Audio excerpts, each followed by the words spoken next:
Shalom, selamat pagi jemaat Tuhan. Berjumpa kembali dalam doa pagi hari ini. Mari mendekat di hadirat Tuhan dan mendengar suaranya.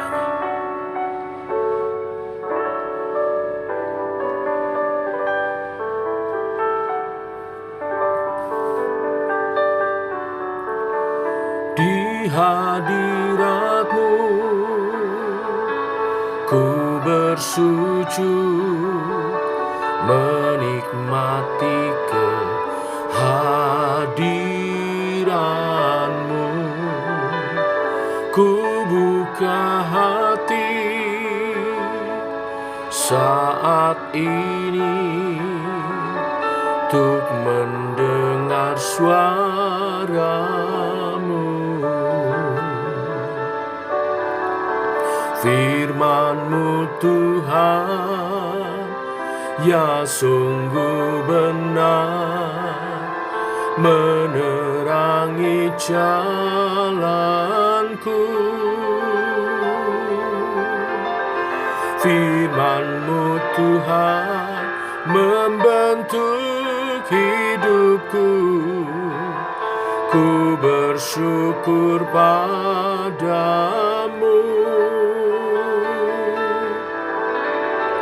Di hadirat-Mu ku bersujud menikmati kehadiran-Mu. Ku buka hati saat ini untuk mendengar suara-Mu. Di hadirat-Mu ku bersujud menikmati kehadiran-Mu. Ku buka hati saat ini untuk mendengar suara-Mu, untuk mendengar suara-Mu, untuk mendengar suara-Mu.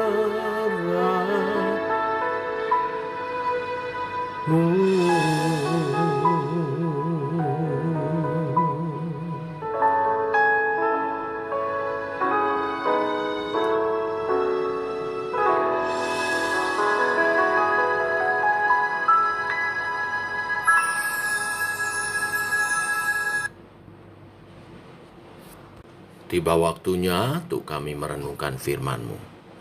Firman-Mu adalah suluh dan terang bagi jalan kami. Berfirman Tuhan, terangi jalan kami, tuntun langkah kami. Dalam nama Tuhan Yesus Kristus. Amin. Bapak Ibu, kita lanjutkan renungan firman pada pagi hari ini. Yeremia pasal 36 ayat 1 sampai 32. Sedikit panjang kita baca supaya nangkap konteksnya. Demikian firman Tuhan. Dalam tahun yang keempat pemerintahan Yoyakim bin Yosia, Raja Yehuda, datanglah firman ini dari Tuhan kepada Yeremia, bunyinya. Ambillah kitab gulungan dan tulislah di dalamnya segala perkataan yang telah kufirmankan kepadamu mengenai Israel, Yehuda, dan segala bangsa. Dari sejak aku berbicara kepadamu, yakni dari sejak zaman Yosia sampai waktu ini. Mungkin apabila kaum Yehuda mendengar tentang segala malapetaka yang aku rancangkan hendak mendatangkannya kepada mereka, maka mereka masing-masing akan bertobat dari tingkah langkahnya yang jahat itu. sehingga aku mengampuni kesalahan dan dosa mereka. Jadi Yeremia memanggil Baruk bin Neria, lalu Baruk menuliskan dalam kitab gulungan itu langsung dari mulut Yeremia segala perkataan yang telah difirmankan Tuhan kepadanya. Pada suatu kali Yeremia memberi perintah kepada Baruk, "Aku ini berhalangan tidak dapat pergi ke rumah Tuhan. Jadi pada hari puasa engkaulah yang pergi membacakan perkataan-perkataan Tuhan kepada orang banyak di rumah Tuhan dari gulungan yang kau tuliskan langsung dari mulutku itu. Kepada segenap orang Yehuda yang datang dari kota-kotanya haruslah kau bacakannya juga. Mungkin permohonan mereka sampai di hadapan Tuhan dan mereka masing-masing bertobat dari tingkah langkahnya yang jahat itu, sebab besar murka dan kehangatan amarah yang diancamkan Tuhan kepada bangsa ini." Lalu Baruk bin Neria melakukan tepat seperti yang diperintahkan kepadanya oleh Nabi Yeremia untuk membacakan perkataan-perkataan Tuhan dari kitab itu di rumah Tuhan. Adapun dalam tahun yang kelima pemerintahan Yoyakim bin Yosia Raja Yehuda, dalam bulan yang ke-9 orang telah memaklumkan puasa di hadapan Tuhan bagi segenap rakyat di Yerusalem dan bagi segenap rakyat yang telah datang dari kota-kota Yehuda ke Yerusalem.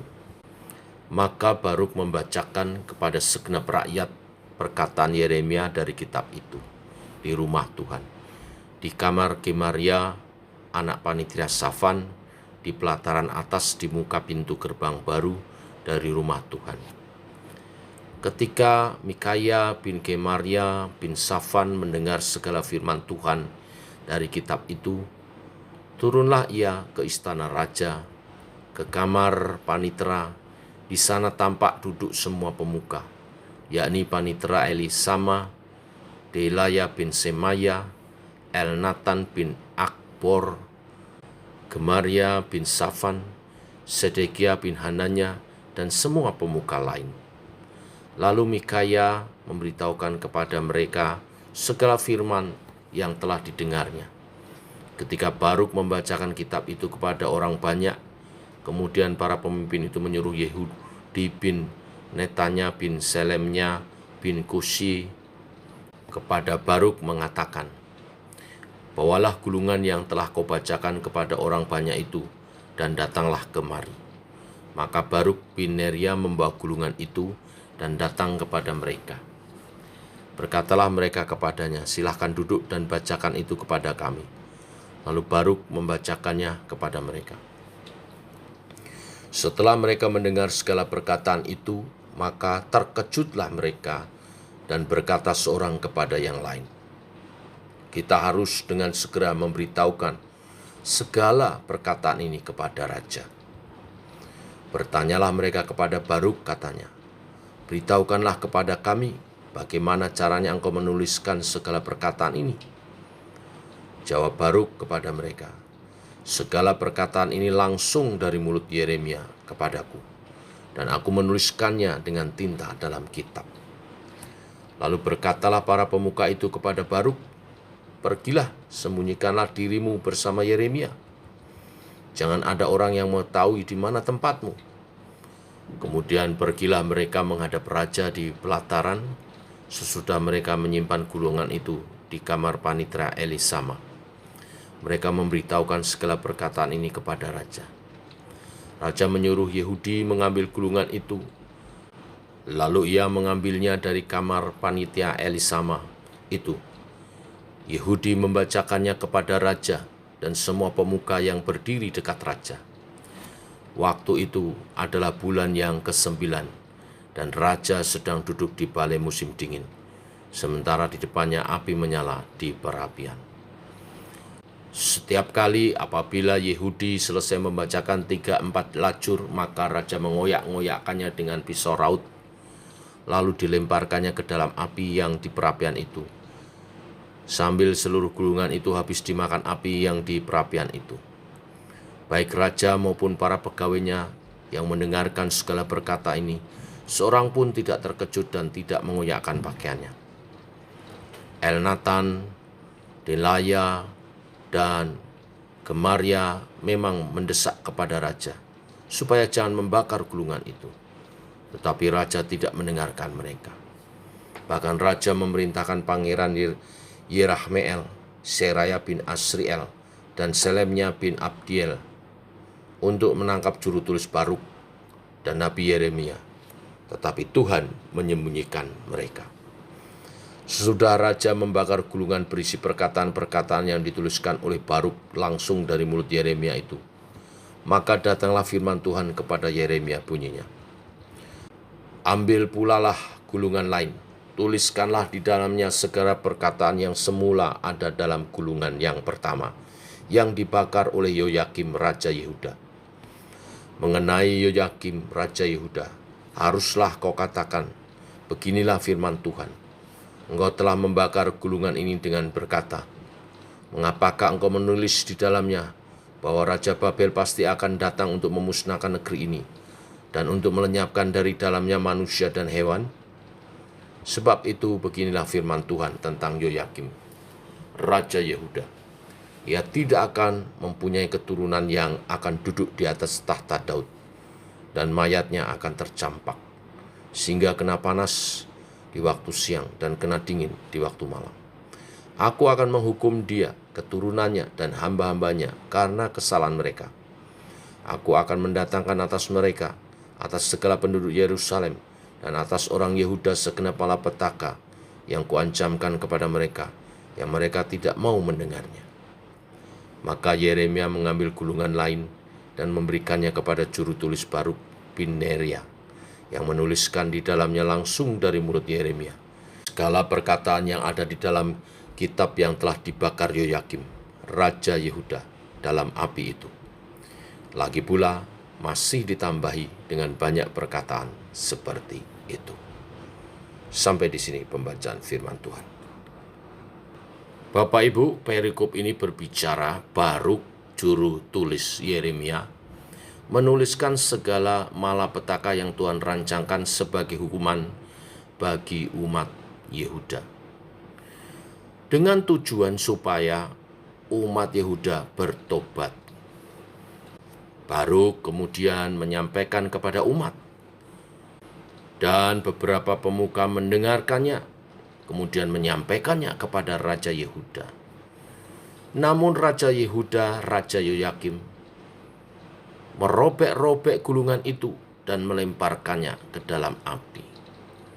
Baik raja maupun para pegawainya tidak mau bertobat, malah mempertanyakan mengapa Yeremia menyampaikan segala nubuatan tentang murka Tuhan, tentang Raja Babel yang akan menguasai dan menghancurkan mereka.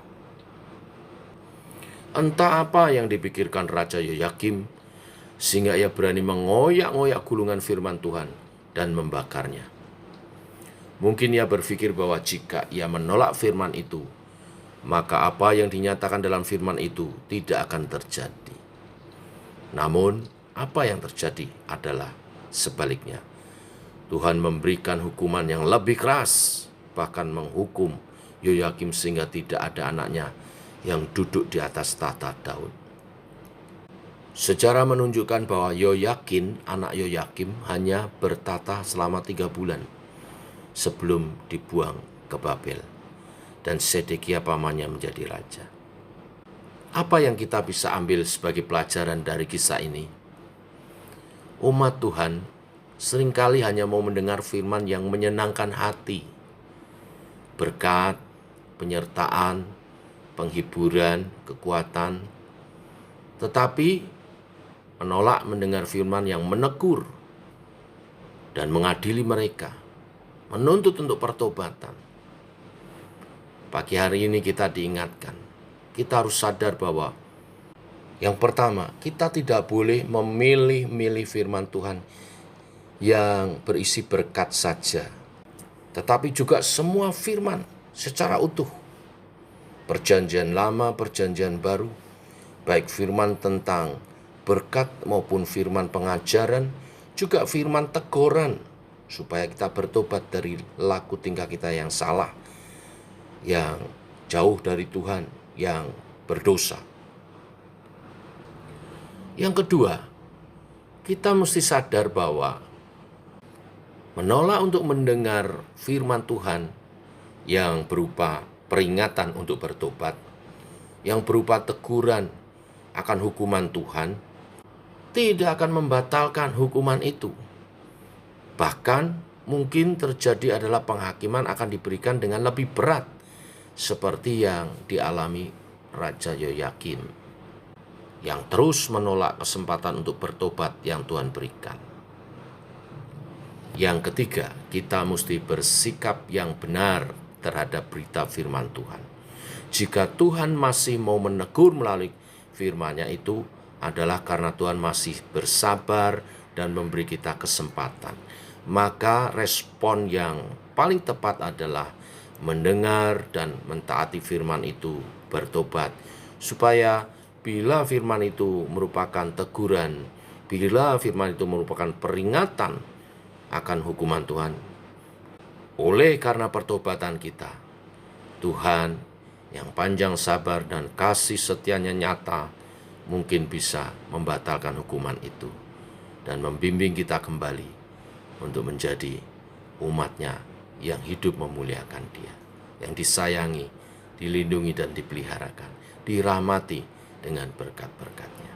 Bila kebenaran firman hari ini meneguhkan setiap kita berjalan dalam kehendak dan rencana Tuhan. Tuhan memberkati. Mari kita berdoa. Bapa, kami mengucap syukur oleh kasih dan anugerah-Mu, rahmat-Mu baru. Melalui kebenaran firman hari ini kami diingatkan supaya kami tidak memilih-milih firman Tuhan yang kami baca, dengar, dan renungkan. Karena semua firman Tuhan itu baik bagi setiap umat-Nya. Baik firman tentang berkat, penyertaan perlindungan-Mu, maupun juga firman tentang teguran-teguran supaya kami berbalik pada laku hidup kami yang berkenan kepada Tuhan. Bila ada dosa, supaya kami bertobat dan meninggalkannya. Bila ada kesalahan, supaya kami belajar dari kesalahan itu dan tidak melakukannya lagi. Tuhan juga mengajar kami bagaimana hidup sebagai umat Tuhan. Allah Roh Kudus, tolonglah kami dan bimbinglah kami mengerti kebenaran-kebenaran firman ini, dan lembutkanlah hati setiap kami supaya kami menjadi pelaku-pelaku firman-Mu, umat Tuhan yang hidup taat akan kebenaran-kebenaran firman-Mu. Sehingga rencana-Mu, rancangan-Mu atas umat-Mu dinyatakan dalam kehidupan kami. Kami nantikan karya Tuhan dalam kehidupan kami dinyatakan. Terima kasih Tuhan. Berkati umat-Mu dalam perlindungan, yang sakit Engkau sembuhkan, yang lelah Engkau beri kekuatan kembali, pulihkan, bangkitkan kembali, yang undur Tuhan bawa kembali datang ke hadirat-Mu, dan Engkau tegakkan kembali imannya, yang berbeban Tuhan beri kelegaan, Tuhan beri kekuatan, Tuhan beri pertolongan. Setiap pergumulan umat-Mu Tuhan bukakan jalan. Berkati penghidupan pekerjaan umat-Mu supaya tidak ada yang berkekurangan. Pekerjaan bukanlah hukuman, tetapi sarana dari Tuhan untuk kami menerima berkat-Mu secara setia. Dan saat kami diberkati, ajar kami mengucap syukur kepada Tuhan dan menyisihkan sebagian berkat kami untuk pekerjaan Tuhan lebih diluaskan, menabur di ladang Tuhan. Berkati hamba-hamba Tuhan, tidak ada yang berkekurangan, supaya berkonsentrasi pada pemberitaan Injil-Nya, tugas pelayanannya. Terima kasih Tuhan. Ini doa-doa kami menyertai sepanjang hari ini perjalanan hidup umat-Mu. Dalam nama Tuhan Yesus Kristus. Amin. Demikian Bapak Ibu doa pagi kita. Selamat pagi. Nanti malam ada komsel secara Zoom, jangan lupa. Sampai ketemu nanti malam. Tuhan memberkati. Shalom.